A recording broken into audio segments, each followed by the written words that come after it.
Buenas noches, su señoría. Con su venia, el día de hoy, usted ha conocido el caso de mi representado, el dueño de un negocio de un gimnasio, ubicado en el fraccionamiento de Padierna sin número en la alcaldía Xochimilco. El día de hoy, hemos hecho de su conocimiento la historia de una persona honrada, una persona de bien y que, como cualquier otro ciudadano, había salido a la calle a ganarse la vida de forma honrada. El día de hoy se ha comprobado con hechos, con pruebas, con fundamentos, que mi hoy representado es realmente la víctima, tras una falsa acusación que ha hecho la parte actora, y que por supuesto carece de todo fundamento posible. Esta defensa ha cumplido de manera cabal con lo prometido en los alegatos de apertura, dejando en claro que mi cliente, insisto, es una persona honrada, que el día 18 de marzo de 2018, mientras buscaba por medio de anuncios publicitarios de personal o alguna recepcionista para su establecimiento, arribó a las instalaciones del mismo la supuesta ofendida, de identidad resguardada con iniciales SSS. Todo con el fin de postularse para dicha vacante, sin saber que se trataría de una verdadera delincuente, que con un dicho falaz y temerario ha tratado de incriminar a mi hoy representado, que por medio de este acto y después de haber sido practicado el examen médico de la médico legista adscrita a este honorable tribunal, podemos concluir las siguientes premisas, contradiciendo el dicho que ha sido totalmente incoherente e incluso con el tipo de lesiones que refiere en la narración de sus hechos. La supuesta agraviada hace mención en su declaración que debía de acudir al laboral en el lugar que refiere a las 14 horas con 30 minutos. Lo que no refiere es la hora de su salida. Esto resulta imprescindible e incluso esencial para el asunto que nos ocupa, toda vez que incluso podríamos inferir que la hora en que sucedieron los supuestos hechos podrían incluso no haber sido llevados a cabo porque no coincidiría con la hora laboral correspondiente. Esto es, si la víctima tenía un horario preestablecido de 2:30 a 6 de la tarde, ¿por qué tal vez siendo las 6:30 ella seguía en el establecimiento? Es por ello que resulta de suma importancia el saber el horario establecido que tenía, pero no lo refiere, y no lo refiere porque se trata de un dicho falaz, que seguiré demostrando a lo largo de estos alegatos de clausura. En el supuesto de que la aparente víctima se hubiese encontrado dentro del horario laboral, tendríamos que remontarnos a la fecha que nos ocupa, ya que no nos podemos explicar cómo siendo 18 de marzo de 2018, a plenas vísperas de la primavera, siendo las 6 de la tarde con 30 minutos, cómo es posible que la temperatura era baja y cómo es posible que se haya acudido a cerrar el establecimiento solamente porque las condiciones, la sensación térmica era fría. Nadie nos explicamos por qué eso no sucede en la realidad.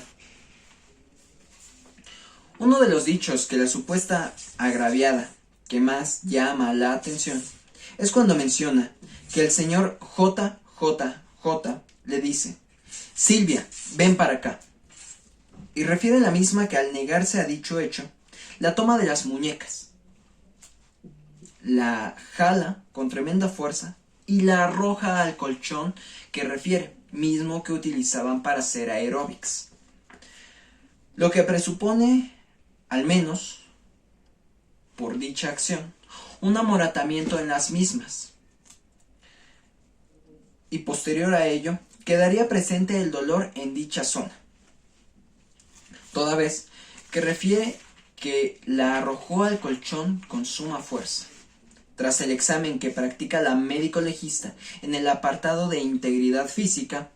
Se determina que solo se encuentran excoriaciones dermoepidérmicas con edema circundante en una sola rodilla, en la izquierda. Conclusión a la que llega la perito conocedora y experta en la materia. En consecuencia, nos encontramos en que la supuesta víctima ha declarado en falsedad, toda vez que refiere que existió un supuesto daño en las muñecas en la zona de la cintura, debido a que de ahí la tomó con fuerza, inmovilizándola, mientras mi representado se encontraba encima de ella, y en las piernas, ya que también es menester recalcar y volver a recordar que la aparente agraviada refiere en su dicho que la tomó de las piernas, la sujetó fuertemente e impidió que la cerrara, mientras ella se oponía a los hechos que se estaban llevando a cabo en ese preciso momento. Pero tras el peritaje señalado con anterioridad, nos deja en claro que no existen rastros, señas o siquiera marcas que confirmen que hubo lesiones en las partes que menciona la supuesta víctima, dejando en claro una vez más que la historia que cuenta la supuesta agraviada se trata de una verdadera falacia, que tenía como fines incriminar y afectar en todo sentido a mi cliente por motivos que hasta el momento desconocemos. Otro de los dichos de la víctima que es menester hacer especial hincapié es cuando en su relato falaz de los hechos refiere expresamente que al momento en que la arroja al colchón que menciona, queda boca arriba. Por tal circunstancia y en virtud de que la posición física en que se encontraba la aparente agraviada, queda descartada, por mera lógica, que la lesión que presenta en la rodilla izquierda misma, que es determinada por la médico legista, no corresponde a los hechos que señala, toda vez que para que se configure dicho edema, tuvo que haber caído de frente al piso, con una sola rodilla, y sin existir ningún tipo de objeto que amortiguara el impacto. Esto no sucede así de acuerdo al relato que da la aparente víctima, toda vez que, vuelvo a repetir, ella refiere que cae boca arriba, no refiere que cae de frente, refiere que cae sobre la colchoneta, no sobre el piso. Si uno cae sobre una colchoneta, no se puede hacer un edema como el que describe la médico legista. Por lógica, queda nuevamente descartada que la lesión que presenta no corresponde ni al tiempo, ni al modo, ni mucho menos a las circunstancias de los hechos narrados de forma ficticia por la supuesta víctima. Asimismo, no se encuentran rasgos de aparente forcejeo, ya que si tomamos en cuenta, y pensando que el dicho de la que en verdad debería ser incriminada, refiere que mi cliente la sujetó de la cintura, pero tras el examen médico se concluye que no hay marcas en la misma, ni en las piernas, ni mucho menos en los brazos, mismos que es menester realizar aquí un hincapié, volver a recordar que mientras relata los hechos la víctima, ella refiere que los brazos en ningún momento se los sujetó, quedaron libres totalmente. Entonces, por lógica, por instinto, por miles de circunstancias, si ella refiere que se estaba en todo momento resistiendo a los hechos, pudo haber soltado algún puñetazo, alguna cachetada, algún rasguño, incluso alguna patada, pero no hay nada de esto, porque la historia que ha narrado la supuesta agraviada es falsa, es ficticia, no existe dicha historia. Estos brazos, nuevamente refiero, se encontraron libres para proceder a una posible defensa del supuesto acto narrado, de la supuesta agresión, encontrando nuevamente una incongruencia en su dicho, ya que si señala que en todo momento se resistió a las peticiones que realizaba el señor JJJ, pues entonces tuvo que haber existido alguna especie de combate, lucha, pero como se trató de una narración inexistente, sería imposible comprobar dichos forcejeos que son totalmente ficticios. La parte medular del asunto que nos ocupa es cuando la supuesta afectada hace mención que de manera violenta introdujo su pene en la vagina de la hoy agraviada, situación que nos lleva al siguiente apartado del examen realizado por la multicitada perito en la materia referida, quien menciona en la exploración ginecológica que solo presenta un sangrado compatible con el menstrual, describiendo a detalle sus genitales en este peritaje que realiza, pero en ninguna parte menciona un posible desgarramiento, producto o producido por los órganos genitales, como producto de alguna violación. Es importante mencionar y reiterar que en este hecho particular, la supuesta afectada refiere que el sujeto activo introdujo su pene de forma violenta y que ella se resistió al acto. Al finalizar el mismo, también señala que al colocarse el pantalón y sus pantaletas, sintió dolor y observa un sangrado en las últimas referidas y en su mano. Esto último no corresponde a un sangrado de violación o siquiera de alguna lesión, por los motivos que refiere el examen señalado con anterioridad, y en este sentido también sirve de apoyo las siguientes tesis aisladas que ha emitido la Suprema Corte de Justicia de la Nación en el Semanario Nacional de la Federación. Las tesis con número de registro son 261225 y 264101. Para finalizar, no se encuentran tampoco alteraciones en el esfínter anal tras las descripciones y la razón asentada por dicho perito antes referida. Aquí es necesario realizar hincapié para que en un futuro no se presente otro dicho falaz, como toda la historia que ha venido presentando la supuesta víctima, descartando y dejando en claro desde este momento que no existió tampoco violación por la parte anal. En otro de los hechos que resultan incoherentes es cuando señala que su madre de la supuesta víctima llega al lugar de los hechos sin referir con exactitud cuánto tiempo tardó en llegar, o siquiera la hora aproximada después del supuesto delito de la cual afirma fue víctima. Resulta poco concordante con los hechos que narra en la parte donde refiere que estuvo gritando y pidiendo auxilio y que supuestamente nadie atendió a los llamados, pero que minutos después comenzó a llegar la gente. Y si tomamos en cuenta que el gimnasio es un lugar público y normalmente concurrido. Segundo, que el gimnasio se encontraba en un horario activo, toda vez que refiere la víctima que cerró el establecimiento porque hacía frío, y recordando que el horario laboral de dicho gimnasio es de las 2:30 hacia adelante y que no existe ningún corte o algo que impida el libre acceso al público en general, entonces existen incongruencias. ¿Cómo es posible que nadie la haya escuchado si recordemos, y otra vez vuelvo a reiterar, se trata de un lugar público donde forzosamente tuvo que haber pasado al menos una persona, ya que recordemos, este hecho no se lleva a cabo en 1 minuto, ni en 2, ni en 3. Se lleva a cabo en más de 10 minutos, ya que así lo refiere la supuesta víctima en su dicho, ya que menciona que en una primera fase, el hoy ofendido, mi representado, introdujo su pene de forma violenta en la vagina de la aparente víctima, en un lapso de 5 minutos.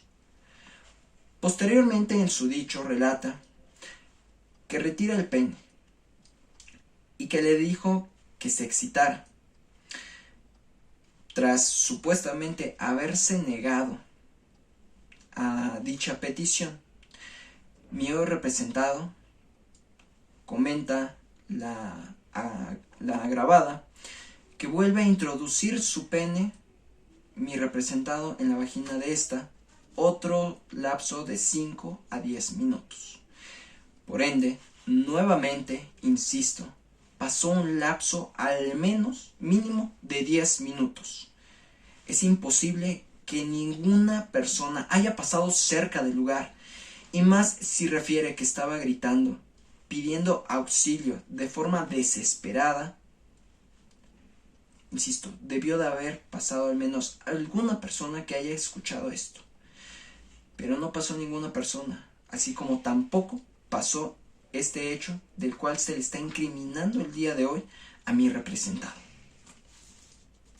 Resulta poco concordante con los hechos que narra en la parte donde refiere que estuvo gritando y pidiendo auxilio, y que supuestamente nadie atendió a su llamado, pero que minutos después comenzó a llegar la gente. Así concluyo esta parte de este punto. Pasamos al siguiente, en donde resulta, en general, una declaración obscura y, por supuesto, ambigua, ya que carece de un relato en donde no se describe en ningún momento ni hora, ni modo, ni lugar de cada hecho a que refiere la víctima. Y no lo refiere porque es un dicho ficticio, un verdadero cuento, lo que ha narrado la aparente víctima. Omite hechos como lo es que la agraviada se encontraba en su periodo menstrual. Este acto resulta relevante toda vez que es uno de los hechos narrados, mismos que describe este como producto de una violación,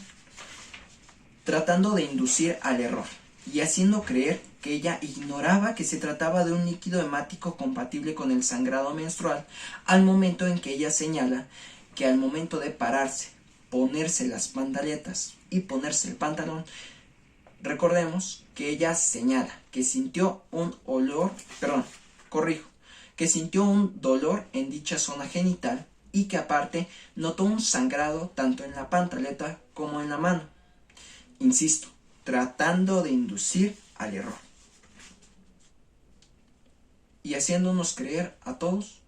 que ella no sabía que se trataba de un líquido hemático compatible con el sangrado menstrual. Si bien es cierto que en la conclusión de la médico legista figura el texto que la aparente víctima muestra datos de coito reciente,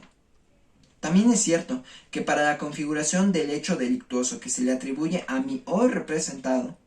se obtendrá la cópula usando como medio comisivo la violencia,